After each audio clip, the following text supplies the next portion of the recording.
الأخلاء يومئذ بعضهم لبعض عدو إلا المتقين.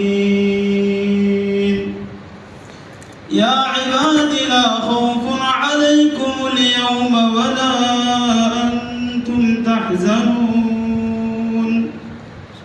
الذين آمنوا بآياتنا وكانوا مسلمين.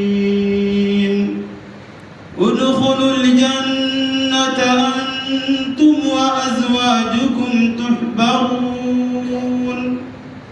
يطاف